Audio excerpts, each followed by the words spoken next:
Shalom.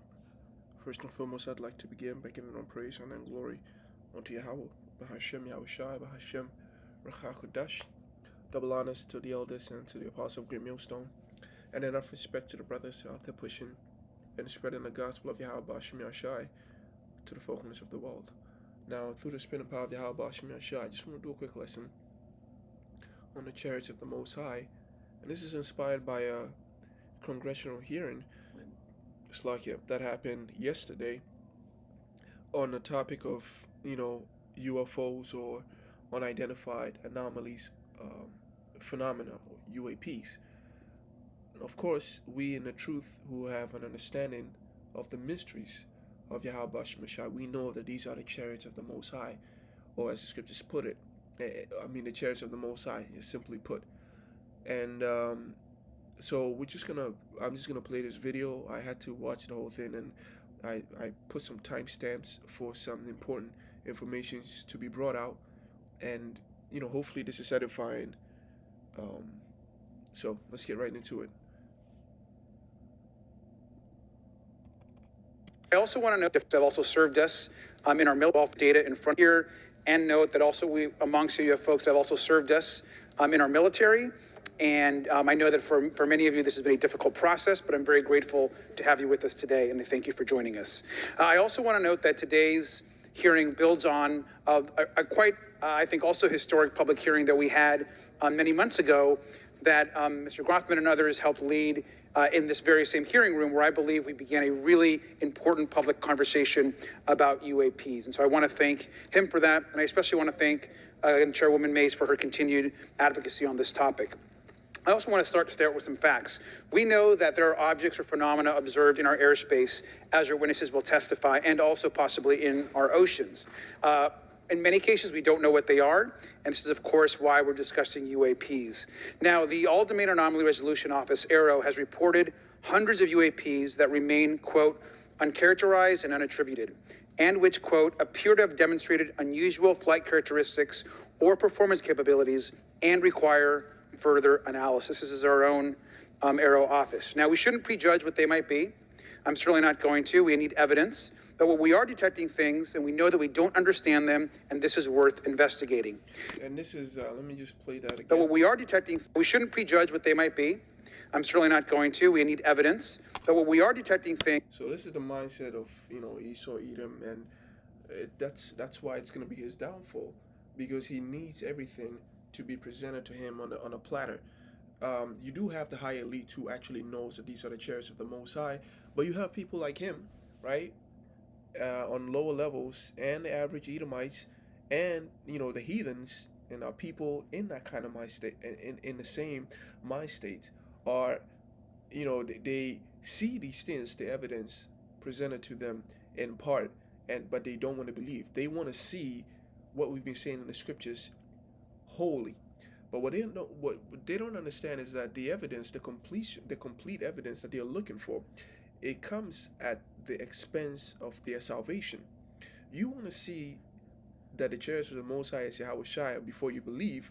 It's going to be too late when Yahweh Shai appears in the sky and you're not a believer, and you have not believed in him, and you have not believed the scriptures to be true, and have not ministered for the glory of Yahweh Bashem Yahushai. At that point, you will have your evidence, but you will die. You understand how faith is extremely important. You have a lot of people out there who, no matter what you say, and no matter how hard you try and how much you show them, they want more. They want you to prove something to them, like beyond a shadow of doubt.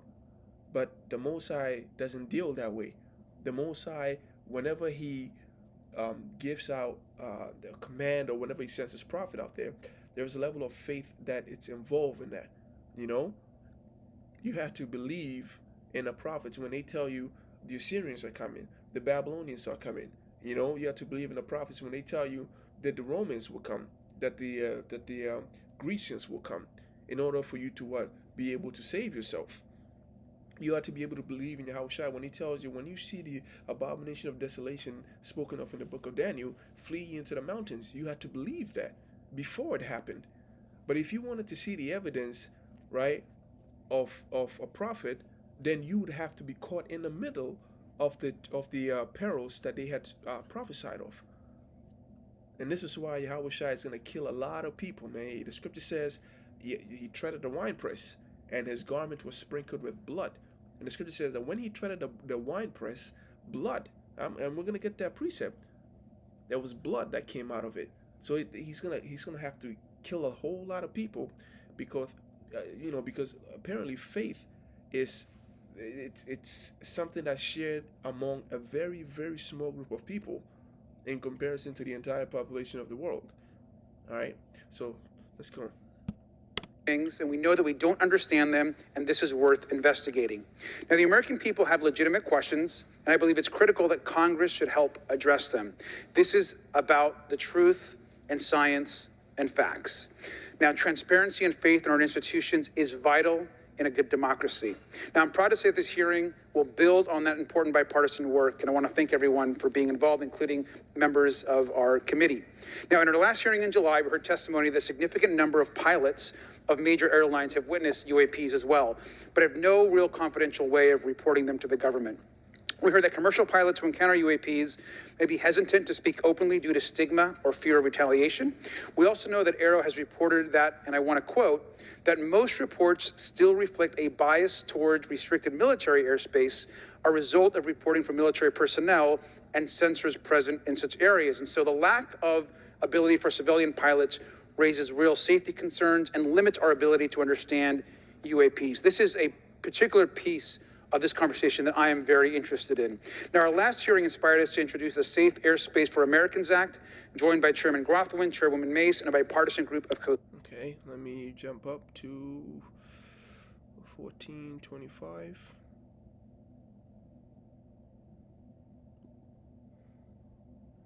Process for service members to report UAP activity. Since then, the Joint Chiefs have implemented standards for UAP reporting across the services. The Intelligence Community Inspector General informed us that whistleblowers often fear retaliation for reporting mismanagement of highly sensitive government projects or information. Finally, AARO has expressed to the committee that, like any other federal government agency, it's faced challenges in its establishment. And this is a testament to Esau, being children of darkness. The Israelites or the men of the Lord being children of light. What do we do when we find truth or when we uncover mysteries? We bring it out to the public. We obey the commandments of Yahweh Bashem Yashai, pursuant to Habakkuk the 2nd chapters, make it plain upon the tables, so that everybody may understand and appreciate truth. But these men out here want to put themselves in the stead of the Most High and hoard knowledge. What the Most High has given freely, right? Or, well, actually what the Most High has given to be heard, they want to cover it up. They want to hide it. They want to hide the scriptures. They want to censor the scriptures. They want to censor the men of the Lord. They've had the scriptures. They've had the true tongue of the Hebrew. They had the writings. They when they excavated the Middle East, they found a whole lot of evidence that proved that we're the children of Israel, and they hid these truths. Because that's who he is. He deceiveth the whole world.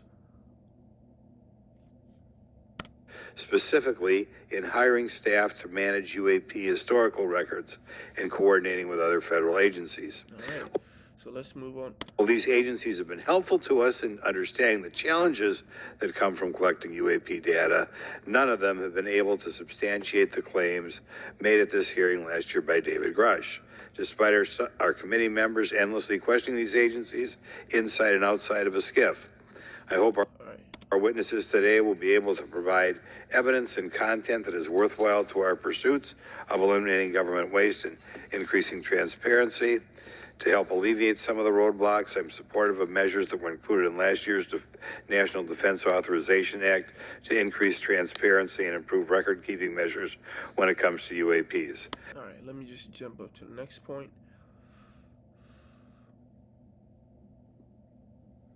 I don't have trust. We cannot shy away from the actionable ideas to advance UAP transparency. Actually, the idea is just to say, in my mind, go back 15 years and everything has to be released. I'm hopeful that we can learn from their testimony and come out of this hearing. And with that, I yield back. Thank you. I'll now recognize Mr. Moskowitz for a 5-minute introduction. Thank you, Chairwoman. Good morning, everyone. I first want to thank the chairs and ranking members for holding the hearing today on this topic and again having a second hearing. I want to thank the witnesses for coming forward today to share your expertise on UAPs and the need to build trust through transparency. But first, I want to mention, you might be wondering why Chairman Comer has allowed me to be a ranking member today, but it's really only because our dear friend, Jerry Connolly, is not here.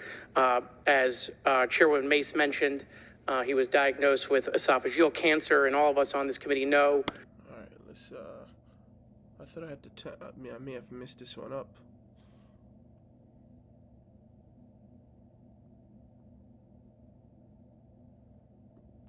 Here and the commitment across the political spectrum. I personally have worked with multiple members of this committee, but I want to particularly thank, that's a nice way of saying we don't want to tell you what they are. In March, ARROW revealed a report on the historical record of U.S. government involvement with UAPs, which... Okay, so in 9 minutes into it, you know, this guy referenced that the hearing, there was a same kind of hearing last year, and they had some, they had ranking officials in the government come up as witnesses, and they gave a testimony to it. So what I'm going to do is go to that point, right? The last year, this is commander, right? He's retired commander. Last name is Fravor, right? Air Force commander, and he had testimonies of the things that he saw, and he also gave testimonies of his underlings, the testimonies they gave, and how they were, I guess, suppressed. Right, their testimonies of UFOs were suppressed. So, I'm gonna get down to 3908. Yeah, let me just get right now. Woman. I want to first thank you for the invitation to speak to the committee on the UAP topic that's been in the news for the past 6 years and seems to be continuing to gain momentum. As you know, my name is David Fravor. I'm a retired commander in the United States Navy. In 2004, I was a commanding officer of Strike Fighter Squadron 41, the world-famous Black Aces. We were attached to Carrier Wing 11, stationed on board the USS Nimitz, and had begun a 2-month workup cycle off the coast of California. On this day, we were scheduled for a 2v2 air-to-air training with the USS Princeton as our control. When we launched off Nimitz, my wingman was joining up. We were told that the training was going to be suspended, and we were going to proceed with real-world tasking. As we proceeded to the west, the air controller was counting down the range to an object that we were going to, and we were unaware of what we were going to see when we arrived. The controller had told us that these objects had been observed for over 2 weeks, coming down from over 80,000 feet, rapidly descending to 20,000 feet, hanging out for hours, and then going straight back up. For those who don't realize, above 80,000 feet is space. We arrived at the location at approximately 20,000 feet, and the controller called merge plot, which means that our radar blip was now in the same resolution cell as the contact. As we looked around, we noticed that we saw some whitewater off our right side. It's important to note that the weather on this day was as close to perfect as you could ask for off the coast of San Diego. Clear skies, light winds, calm seas, no whitecaps from waves. So the whitewater stood out in a large blue ocean.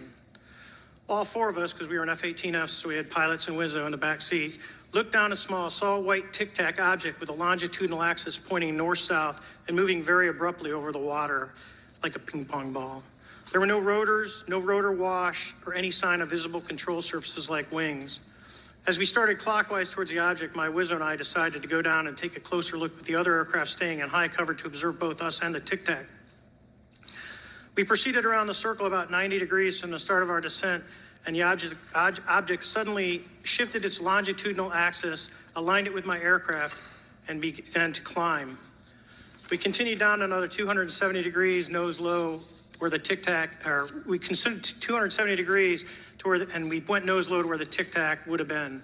Our altitude at this point was about 15,000 feet, and the tic-tac was about 12,000. As we pulled nose onto the object, within about a half mile of it, it rapidly accelerated in front of us and disappeared. Our wingman, roughly 8,000 feet above us, lost contact also. We immediately turned back to see where the whitewater was at, and it was gone also. So as we started to turn back towards the east, the controller came up and said, "Sir, you're not going to believe this, but that thing is at your cap point, roughly 60 miles away in less than a minute. You can calculate the speed." We returned to Nimitz. We were taking off our gear. We were talking to one of my crews that was getting ready to launch. We mentioned it to him. And they went out and luckily got the video that you see, that 90-second video. What you don't see is the radar tape that was never released, and we don't know where it's at, of the active jamming that the object put on an APG-73 radar. And I can get into modes later if you're interested. What is shocking to us is that the incident was never investigated. None of my crew were ever questioned. Tapes were never taken. And after a couple days, it turned into a great story with friends. It wasn't until 2009 till Jay Stratton had contacted me to investigate.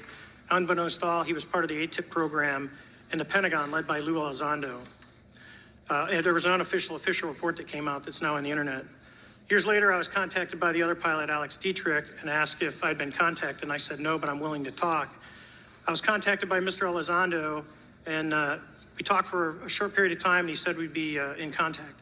A few weeks after that, I was made aware that Lou had left the Pentagon in protest and joined forces with Tom DeLonge, Chris Mellon, Steve Justice, and others to form Two Stars Academy, an organization that pressed the issue with leading industry experts and U.S. government officials. They worked with Leslie Keane, who is present today, Rob Blumenthal, and Helene Cooper to publish the articles in the New York Times 2017 New York Times. And it removed the stigma on the topic of UFOs, which is why we're here today. Those articles open the door for the government and public that cannot be closed. It has led to an interest from our elected officials who are not focused on little green men, but figuring out where these craft are, where they from, the technology they possess, how do they... Because now it's no longer a joke. You know, they're seeing the things that are going on. You know, all the conspiracy theories about Area 51 and how they have aliens there, it's bullshit, all right? They've never, ever even gotten close, you know, to the chariots of the Most High. As we're going to see, when the way this man describes these things is like, I can't find a word to describe it, but it's truly, right, marvelous. And he's saying, look, man, the American Air Force is the most powerful air force in the world. We have some advanced aircraft. When they do dogfights, when they test the limits of the instruments, or they test, you know, the newly improved, you know, aircraft that they have made, it can really engage in dogfight, and you wouldn't even see a thing. That's how fast ESO's aircrafts are. That's how far away they can shoot. I mean, it's remarkable. ESO has made some remarkable feats in the Air Force, and I'm talking about mainly Babylon. But even with all the things that they've been able to accomplish, they can't even come close. They can't come close to a chariot. They can't even, it's you know, it's almost like when you're looking at the chariot, you're looking at a screen that's just, you know, animating whatever kind of image you want. That's how nimble the aircraft is. That's how truly marvelous the technology is.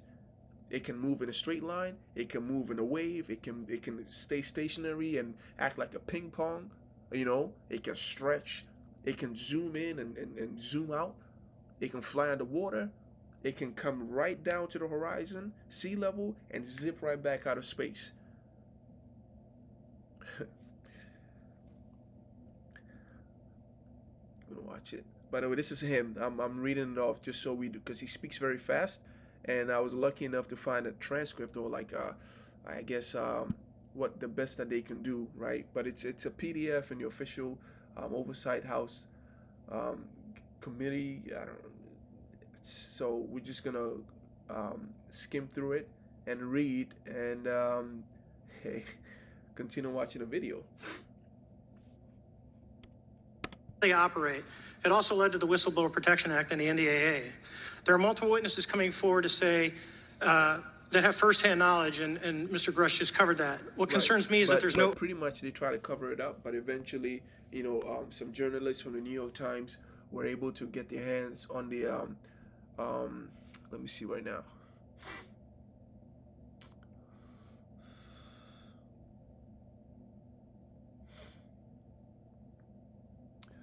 I think her name is Leslie Keane, right? These are the people who pressed to have the issue published, right? Because there was a lot of red flags whenever you wanted to talk about the UFOs. So eventually an article was published in the New York Times in December 2017 admitting, right, the existence of UAPs or UFOs. and it removed the stigma of UFOs topic, which led and the stigma of UFOs is that if you ever mention UFOs to someone, you're crazy. But now that stigma is it's not it's no longer around. You know, that's why you have people like Dave Chappelle, right, coming up and pretty much just making jokes about it. You have, people all over pretty much saying that UFOs are real, and that you actually, whereas back then you would be a fool to say UFOs are real, you would be a fool to say that UFOs are not real. So it removed the stigma. The truth is coming out. The scripture says that the truth, which has been for so long, which has not been for so long declared, will finally be declared. And faith shall flourish. Because the more we hear these little things, the more our faith get boosted up. That's why the scripture says, the Most High told Ezra, he said, these when you see part of these signs, we only got to see part of these signs. We only got to see previews of the coming of Yahushua, and it's going to boost our faith. Our faith is going to flourish, and we're going to do the work more, right? So it's going to cause a domino effect into and pretty much hasten the days. Let me plug in my computer before it turns off.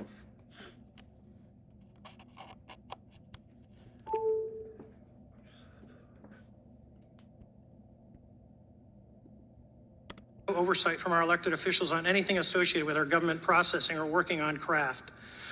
Believe it, not from this world. This issue is not a full public disclosure that could undermine national security, but it is about ensuring that our system of checks and balances works across all work done in the government using taxpayer funds.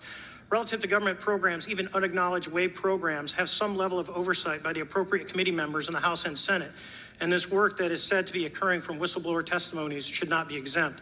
In closing, I would like to say that the Tic Tac object we engaged in 2004 was far superior to anything that we had on time, have today, or are looking to develop in the next 10 years. If we in fact have programs that possess this technology, it needs to have oversight from those people that the citizens of this great country elected in office to represent what is best for the United States and best for the citizens. I thank you for your time. All right, this is the commander in the Air Force, all right? One of the top dogs. So let's go.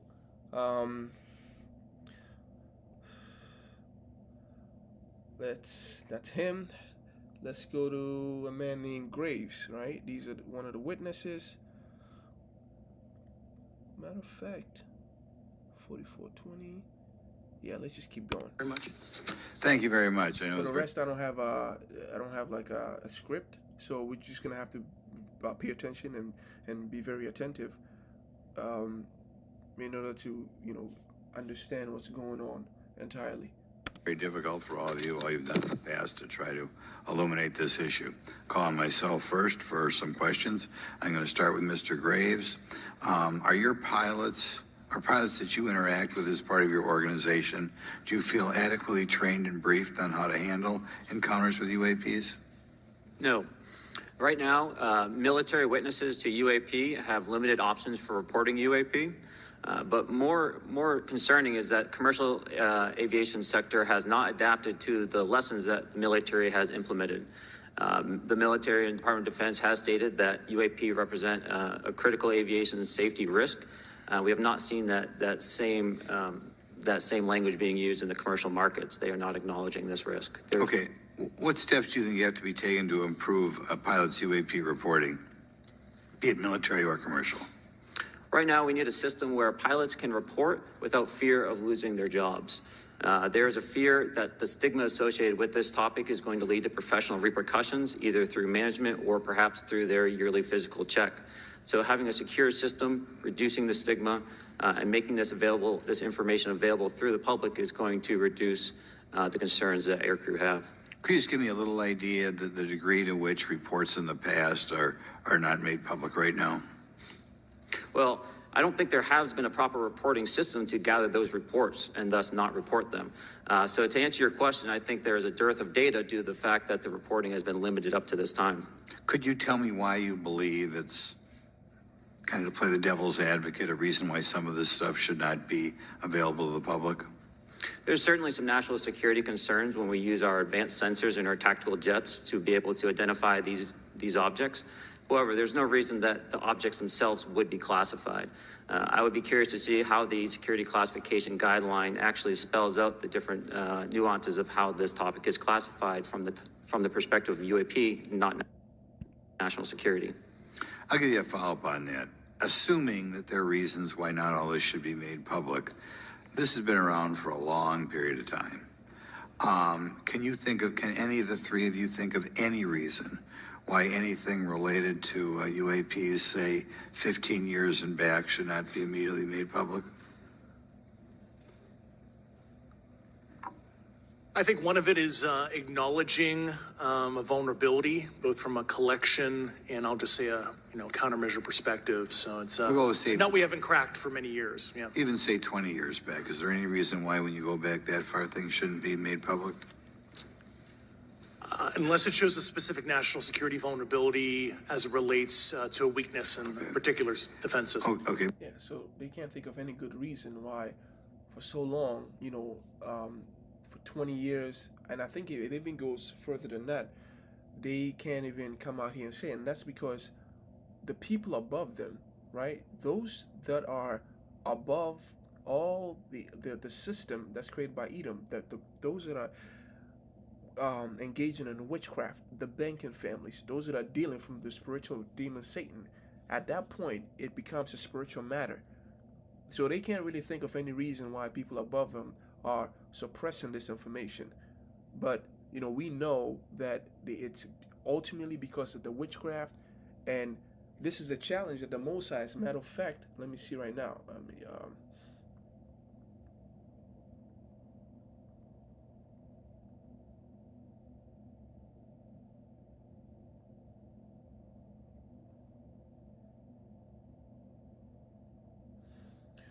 Challenge that the Most High gave to them when he said he was going to destroy this place.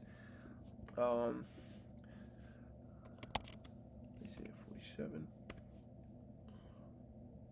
It says, "Come down and sit in the dust, O virgin daughter of Babylon." It's talking about America. "Sit on the dust. There is no throne, O daughter of the Chaldeans. For thou shalt no more be called tender and delicate. Your beauty will be destroyed." Right, that's why the book of Joel, 2nd chapter, says that the land is very beautiful, like the land of Eden. But when the missiles hit, when the destruction of the Most High came upon that place, it became a desolate wilderness. The beauty, the tender and delicateness of a woman is going to be what? It's going to be done away with. Right? "Take the millstone and grind meal, uncover thy locks and make bare the legs, uncover the thigh and pass over the rivers." So this lifestyle, this queen lifestyle that she lives, it's going to be taken away from her. She's going to be like them women out there and them that have to work. All right? "Take the millstone, grind the meal, uncover thy locks, that pretty hair, make bare the legs, uncover the thigh, pass over the rivers. Thy nakedness shall be uncovered, yea, thy shame shall be seen. I will take vengeance, and I will not meet thee as a man." So when the coming of Yahushai, right, when he takes vengeance and shall not meet Babylon as a man, when he comes, this is a challenge. He said, until he comes, he says, stand now with thine enchantment and with the multitude of thy sorceries, wherein thou hast labored from thy youth. If so be thou shalt be able to profit, if thou mayest prevail. And secrecy is part of their witchcraft. Suppressing information is part of their witchcraft, because they want to deceive people. They don't want to cause a panic. So you have people underneath them trying to figure out why is it that they are suppressing this information. It's needful to be brought out so people can keep an eye out on it, but they just can't think of any reason. Right? So let's keep going on that. 47. Hey, Mr. Fravor, the TikTok incident that you were engaged occurred in 2004. What kind of reporting took place after that incident? None. We had a standard debrief where the backseaters went down to our carrier intel center and briefed what had happened, and that was it. No one else talked to us, and I was in the top 20 in the battle group. No one came. The captain was aware, the admiral was aware, nothing was done. Did your commanding officers provide any sort of justification? No, because I was the commanding officer of the squadron, so no. Was this incident the only UAP event that you encountered while you were a pilot? Yes, it was. Okay. This is for any one of you. Based off of each of your experiences and observations, do you believe UAPs pose a potential threat to our national security? Dear Dr. Ng. Yeah. And that question is very important. They're going to answer truthfully. Pose a potential threat to our national security? Yes, and here's why. The technology that we faced was far superior than anything that we had, and you could put that anywhere. If you had one, you captured one, you reverse engineered it, you got it to work, you're talking something that can go into space, go someplace, drop down in a matter of seconds, do whatever it wants, and leave. And there's nothing we can do about it. Nothing. Okay. You two? Well, I would also like to add, from a commercial aviation and military aviation perspective, we deal with uncertainty in our operating space as a matter of our professional actions. Identifying friend from foe is very important to us. And so when we have unidentified targets and we continue to ignore those due to a stigma or a fear of what it could be, that's an opening that our adversaries can take advantage of. What steps should be taken to better understand and respond to UAP encounters in the interest of national security? There needs to be a location where this information is centralized for processing, and there needs to be a two-way communication loop so the operators on the front end have a feedback and can get best practices on how to process information, what to do, and to ensure that their reporting is being listened to. Right now, there is not a lot of back and forth. Mr. Grush, in your complaint to the intelligence community inspector general, you claim that you believe information is being hidden. What kind of information do you think was hidden, and do you think it should remain hidden? Yes, I can speak to that very briefly in unclassified manner. As you know, the preponderance of my complaint was classified to the intelligence communities. Both material acquisition and exploitation activity, also baselining the UAPs, but not sharing it with, intelligence professionals that are actually doing step briefs to pilots, that kind of information. Yeah. Okay. Thank you very much. Now we'll. All right. So let's just one more witness or one more account of it.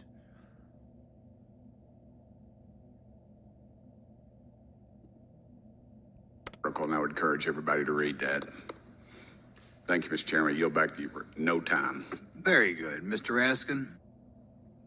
Thank you, Mr. Chairman. Mr. Graves, you reported UAP encounters during training flights, I think, and have since come forward to warn the Pentagon that these encounters may be putting pilots at risk. My first question is, you've identified these as taking place on the East Coast. Is it just on the East Coast where these encounters have been reported? No. Since the events initially occurred, I've learned that the objects have been detected essentially where all operations, Navy operations, are being conducted across the world. And that's from the All-Domain Anomaly Resolutions Office reporting. All right, can you describe your experience after you decided to come forward and go public with your experience? Certainly. Like many others, in 2017, I saw the New York Times article come out as well. And for me, it was special because I recognized the voices on the video. I recognized the video itself. I had seen it when it was taken. I'd seen it when it was debriefed. And so that was kind of shook me because I realized that this problem was still ongoing. And so I reached out to colleagues back on the East Coast and realized that this was still a safety risk that they were dealing with, that they had essentially hit a wall with how they could move forward on this conversation. It was at that point when I decided to try to move the conversation forward myself.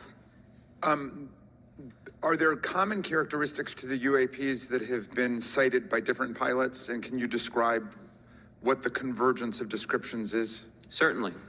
We were primarily seeing dark gray or black cubes inside of a clear sphere. I'm sorry, dark gray or black cubes? Yes, inside of a clear sphere, where the apex or tips of the cube were touching the inside of that sphere. And that was primarily what was being reported when we were able to gain a visual tally of these objects. And that occurred over almost 8 years. And as far as I know, it's still occurring. So I take it that you're arguing what we need is real transparency and a reporting system so we can get some clarity on what's going on out there, because there are many pilots in your situation, but we should have a way of developing a systematic inventory of all of such encounters. Is that right? Yes, and I think we need both transparency and the reporting. We have the reporting, but we need to make sure that information can be promulgated to commercial aviation as well as the rest of the populace. Mr. Grush, what about you? What was your experience after you came forward? Well, it's only been about 2 months or so, so I guess my experience has been overwhelming support from former colleagues of mine that have privately messaged me. And so yeah, that's it on that. I feel like that's enough information. So I'm gonna bring out as much presets as I can. I feel as though this video is already long, so let me just make this really brief. Let me start with Ezekiel chapter 1. All right, let me just Psalms 104, starting from verse 1. It says, "Bless the Lord, Yahweh, O my soul. O Lord my God, thou art very great, thou art clothed with honor and majesty, who covereth thyself with light as with a garment, who stretchest out the heavens like a curtain, who layeth the beams of his chambers in the waters, who maketh the clouds his chariots, who walketh upon the wings of the wind." The clouds are the chariots of the Most High. So now we're going to find precepts that explain what the chariot of the Most High is and why it's associated with a cloud, right? Hint, hint, because it flies. The chariot of the Most High is a vehicle that flies. But let me see if I can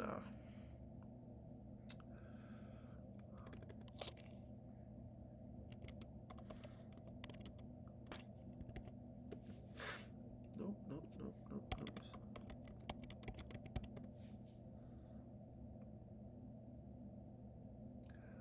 Right. It says, let me see right now.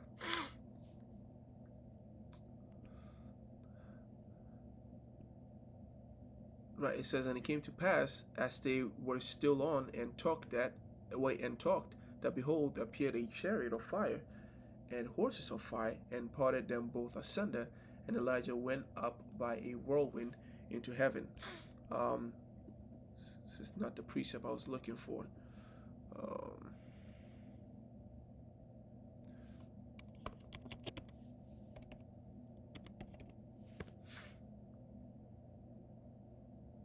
Right, all right, there it is. So the chariots of the Lord. It says, Isaiah chapter 66, verse 15, verse 14. It says, "And when ye see this, your heart shall rejoice, and your bones shall flourish like an herb." It says, and the hand of the Lord Yahweh shall be towards his servants, and his indignation towards his enemy. So when the Most High, right, saves his servants, as pursuant to Psalms the 18th chapter, he took me out of many waters, in relations to the hand of the Lord, right, being known to his servant, and his indignation, the fire, that brimstone, his indignation towards his enemy. For behold, the Lord Yahweh will come with fire, and his chariot like a whirlwind, to render his anger with fury, and his rebuke with flames of fire. So his chariot, which are like the clouds, are like a whirlwind. All right. So these are all the dots that you have to be able to, connect. It says, "For by fire and by his sword will the Lord Yahweh plead with all flesh, and the slain of the Lord shall be many." Right. This is figuratively speaking. The fire is real, and this goes into 2nd Ezra. I made sure to get a different translation, the Common English Bible, where it says, "After 7 days I dreamt a dream by night, and I looked and saw a wind rising from the sea." Let me just get it in King James.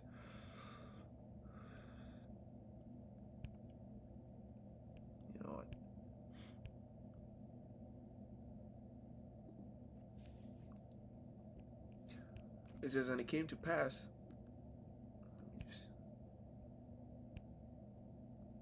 better.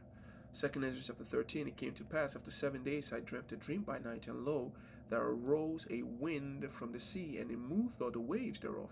And I beheld that man waxed strong with the thousands of heaven, and when he turned his countenance to look, all things trembled that were seen under him. And whensoever the voice went out of his mouth, all they burned that heard his voice, like the earth faileth, like as the earth faileth, and when it feeleth the fire. So the flame, right, the fire, or the indignation of the Lord, for by fire and by his sword will the Lord plead with all flesh. This is going into details, right? So it says the fire came out of his mouth. But what is the mouth of the Lord, right? It talks about, it represents the opening of the chariot. And because we know the Most High is not coming, Yahushua is not coming, with a giant head and blowing hot breath on the earth, because it tells us, right, when we keep reading, it says, but I beheld, and lo, right, after this I beheld, and lo, there was gathered together a multitude of men out of number from the four winds of heaven to subdue the men that came out of the sea representing the heavens, right? The word heavens in Hebrew is shemayim, which just means waters, right? And then the scripture talks about in the book of Genesis that the Most High separated the water, or the gods separated the waters above from the waters beneath, right? And the waters beneath became the sea, and the waters above the firmament. So when it talks about the sea, it talks about the waters above the firmament. It says, but I beheld, and lo, he had graven himself a great mountain. So the chariot that he flies upon, the whirlwind, is also known as a mountain. So it's a solid piece, of means of transportation. He had graven himself a great mountain and flew upon it. But I would have seen the region or place whereof the hill was graven, and I could not. In other words, this great piece of transportation system is not taken out of the earth. It ain't come from the earth. It came from the heavens, and it was so huge that if it was a chunk of it taken from the earth, you'll be able to see it off. You'll be able to see the chunk broken off the earth. But he said it's not. It is a vehicle from outer space. But I would have seen the region or place whereas the hill was graven, but I could not.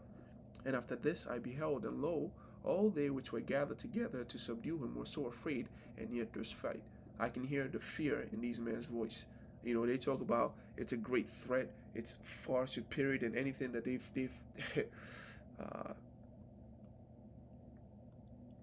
ever encountered. And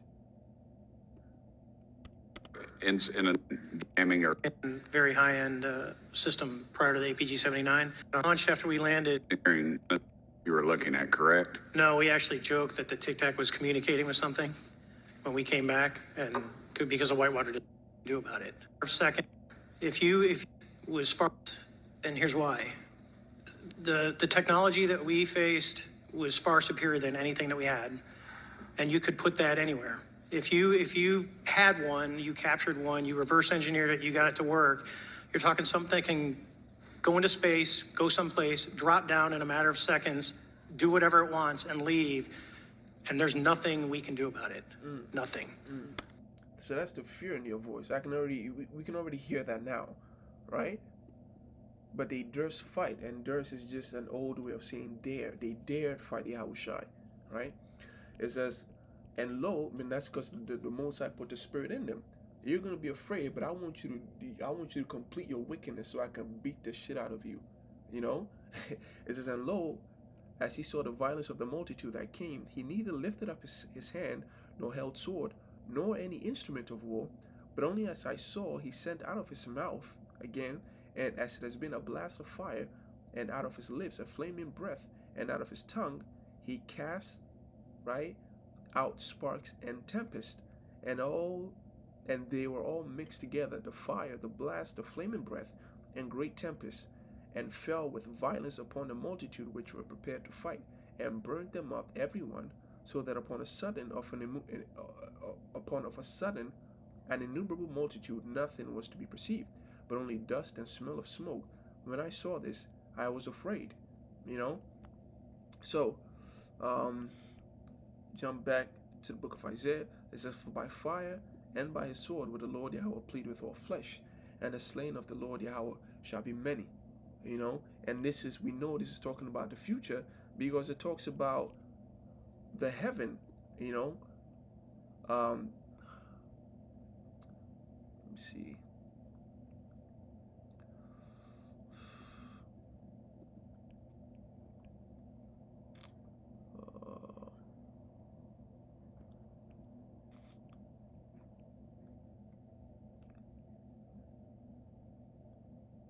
Right, it talks about the restoration of the kingdom of heaven. It says, "For thus saith the Lord Yahweh, behold, I will extend peace to her, being Israel, like a river, and the glory of the Gentiles, the riches of the Gentiles, right, like a flowing stream." So the Gentiles will constantly bring riches, the gold, the diamond, the onyx, all the gemstones, all the good things that the land produces, the freshest fruit, the exotic fruits, you know, the beautiful animals, they're gonna have to travel to the ends of the world and constantly bring us riches. The riches of the Gentiles, the glory of the Gentiles shall be like a flowing stream. Then shall ye suck, and we will take it. You know, we will. I was gonna say something, but I'm not gonna say it right now. Well, ever actually, it says, "Then shall ye suck, ye shall be born, right, upon her sides, and be dangled upon her knees." In other words, they can do nothing but just simply, give us their riches. And like a baby upon dangling upon the knees of a nursing mother, we will what? We will suck the riches of them. So, let's see another one.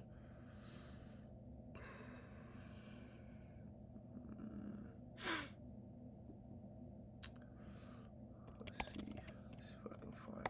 It's pretty much. I feel like I just pretty much end this here, but I wanna.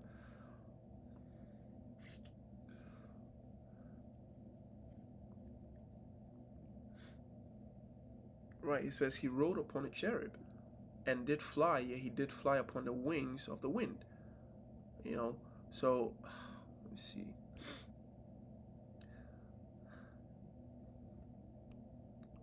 The sorrows of death compassed me, and the floods of ungodly men made me afraid. This is talking about the captivity that we're in right now, Babylon, the land of the shadow of death.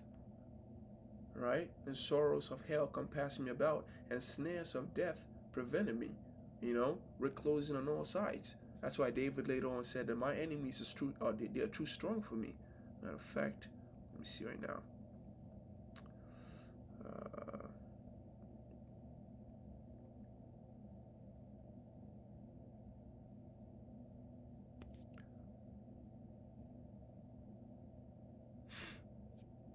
Right?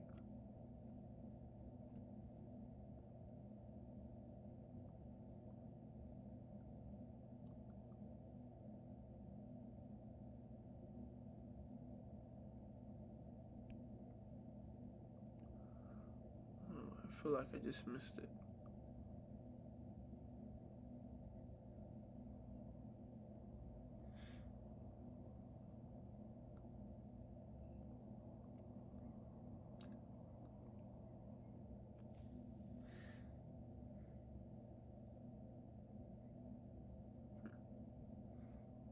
I can't find it right now.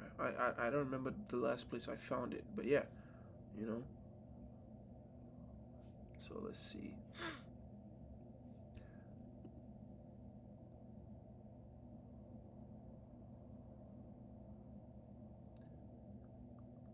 This is the earth shook and trembled, the foundations also of the hills moved and were shaken, because he was wroth.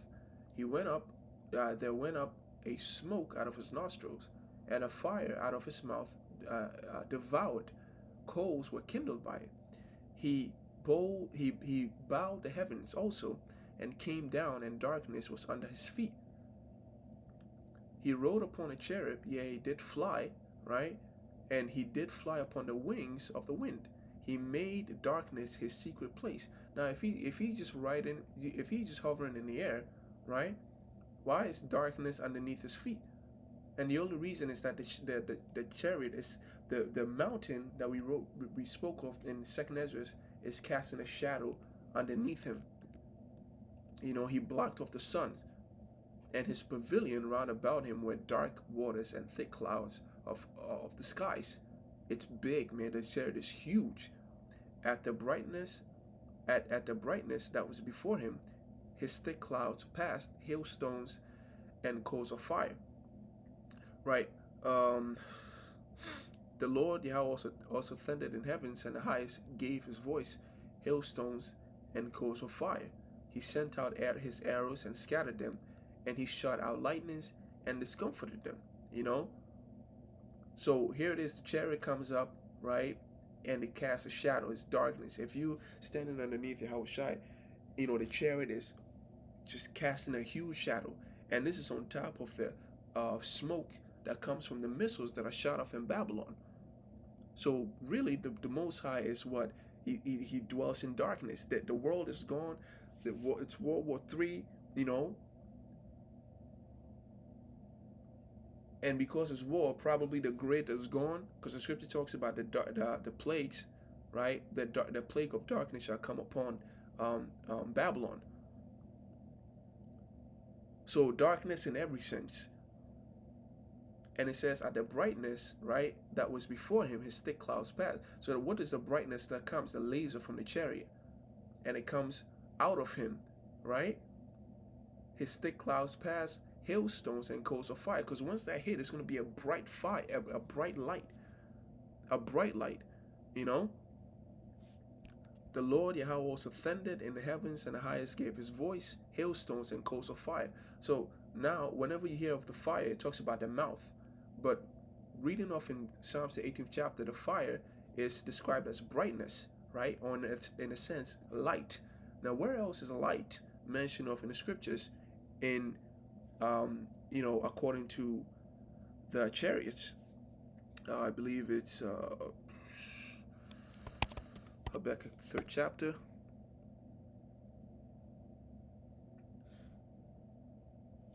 It says, prayer of Habakkuk the prophet upon Shigionoth. Man, I butchered. It says, O Lord Yahweh, I have heard thy speech, the voice, right? And was afraid. So he's referring to what we read, the voice, the indignation, the fire that came out of the opening of the chariot. And he was afraid. He saw a vision of it. O Lord Yahweh, revive thy work in the midst of the years.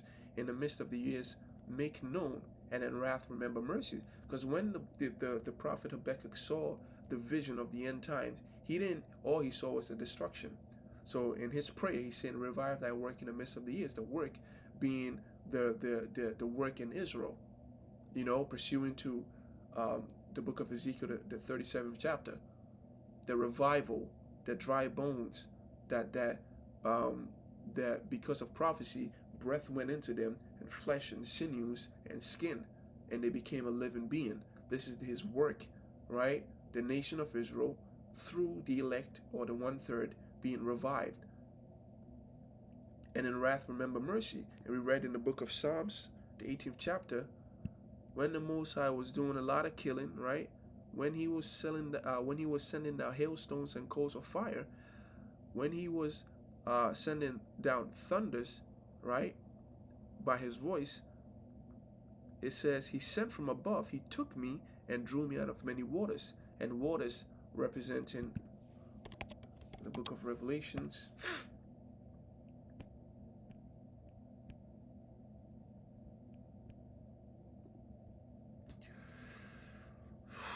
Let me see. 17. In fact, 15. Revelation chapter 17, verse 15, and it says, and he said unto me, the waters which thou sawest, where the horse sitteth, are peoples and multitudes and nations and tongues. So the Most High, when he was sending out them judgment, right, them killings, what did he do? He remembered mercy, and he took his servants, right? He drew his servants out of many waters, out of many countries, out of many people, the heathens, and he drew his righteous servants up into the chariots. So Habakkuk, the, let me see, 3rd chapter, when Habakkuk saw the destruction, he didn't see what David saw, which is the merciful part. But when he saw, he prayed, and he says, "What in wrath, remember mercy."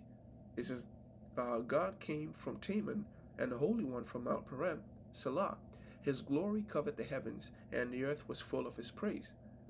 And his brightness was as the light. He had horns coming out of his hands, and there was the hiding of his power." So the power of the Most High, the indignation of the Most High, as we've been reading the scriptures, is the fire, the coals. In the next verse it says, "Before him went pestilence, and burning coals went forth at his feet." So it says, in his hand, that is where his power hides. That is where, when you see the hails and all these things, it comes from. But when it comes out, this scripture describes it as beneath his feet, because the chariot is shooting lasers beneath it. But when you go into the word horns, or that word hands, right? As a matter of fact, let's go into the word horns. The word horns is rays of light. In the Hebrew word, it's used as a ray of light. So in that verse, he said, if with that understanding, we will read it like this: "And his brightness was as the light. He had lights coming out of his hand, and there was the hiding of his power." So that bright light, right, that we've been reading in 2nd Ezra, that we read of in Isaiah 66, that we read in Psalms, right, the 18th chapter, comes out of the hand of the Lord. But when we look at the hand, what does the hand mean?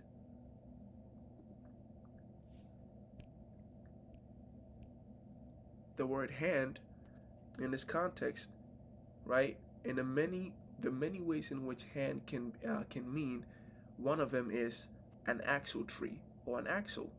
Now, for those of you who don't know what an axle tree is, or an axle, I'm going to show you. When you look at a wheel, right, on a chariot, just a wheel, that axle tree is this part right here, the bar. But when you look at a wheel, the bar in which the part in which the wheel attaches to is the very tip right here, and that is always in the center of the wheel. An axle tree, right? This part right here. And the reason I'm focusing on this part and not this part is gonna be, we're gonna find that out in the book of Ezekiel, the 1st chapter. So an axle tree is always shows you the side of the wheel, right? That's where, so if the chariots are like a flying saucer, that opening part, the center of it, is where the light comes from. The light, the scripture says, is the power of the Lord. That's where his power is hidden, the opening, right? So when you come across scriptures where it says he opened his mouth, it's not like the Most High is a dragon, but as a matter of fact, it's simply saying the opening. And pestilence went from at his feet, things were burning beneath the chariots. So, Ezekiel chapter 1.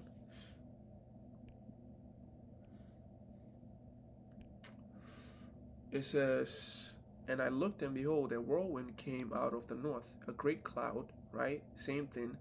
"A fire enfolding itself, and a brightness was about it, and out of the midst thereof as a color of amber, and out the midst of fire." So out of the middle of the chariot, or the whirlwind, was what? Was fire, right? So, and out of the mist, out of it also, there came the angels, 4 living creatures. This was the appearance. They had the likeness of a man. And everyone had 4 faces, and everyone had 4 wings, and their feet were straight feet, and the soles of their feet were like the soles of a cow's foot, and they sparkled like the color of burnished brass. They were dark hue, and they had the hand of a man under their wings, and on their four sides, and they four had their faces and their wings. Their wings were joined one to another. They turned not when they went; they hovered. Right? They didn't have to turn and face wherever they want, but because they had four faces, whatsoever direction they wanted to move, they would just hover in that direction, and they went everyone straight forward. So this is literal sense. This is exactly what the prophet Ezekiel saw in their looks. For as the likeness of their face, they four had the face of a man and the face of a lion, and on the right side, they four had the face of an ox on the left, and they four had the face of an eagle. So at every point, whether front, back, left side, they had different kind of face. It says, thus were their face and their wings were stretched upwards. 2 wings of every one were joined one to another, and 2 covered their body. So they have 4 wings, right? 2 of those wings covered their body, and the other 2 were kind of spread out. Let's see. So remember, these likeness, they came out of the midst of the chariot. So the whirlwind, as it puts it.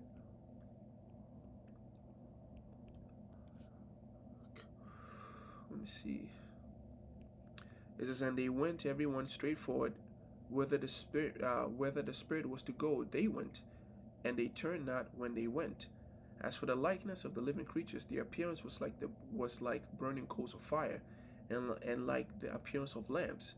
It went up and down amongst the living creatures, and the fire was bright, and out of the fire went forth lightning. So the chariot is likened unto a fire, right? Went forth lightning. It says, and the living creatures ran and returned as the appearance of flash of lightning. So now it's describing the chariots, and it calls the chariots living creatures. And one of the reasons why, I think it calls the chariot living creatures is it's like how these men describe it. They bounce, they act in an unnatural manner, right? In a way that you would expect a regular object to, behave according to physics. The chariots don't act according to that. It's almost like it's a conscious being. So it says the living creatures. All right. It says, now I beheld the living creatures. Behold, one wheel upon the earth by the living creatures, with his 4 faces. So there's a wheel, right? A flying saucer upon the earth by the living creatures, by the angels. The appearance of the wheels and their works was like unto the color of beryl, and they 4 had one likeness, and the appearance and their work was as it were a wheel in the middle of a wheel. So you think of a flying saucer, a wheel in the middle of a wheel. It's the chariot, right? The whirlwind. Habakkuk talks about the center of it was a bright light, and the bright light was the power, the hiding of the power of the Lord, and the power of the Lord is manifested by way of what? Fire, right? It's a UFO. That's what they're seeing. If I feel as though I don't know, I've done a video on Ezekiel, the first chapter, actually going into it, and I had some clips, to go along with every single verse, and I'm going to put it in the comments. I'm going to put it in the description, so make sure to check that out. And I'm also going to do post a video where I was very thorough in Psalms, the 18th chapter. I'm also going to put that in the comments, right? So let me see.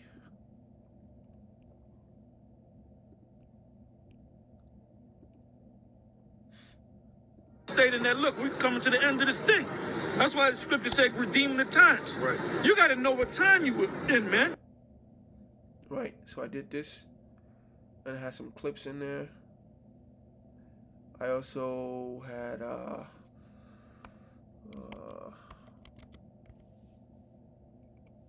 Psalms 18th chapter.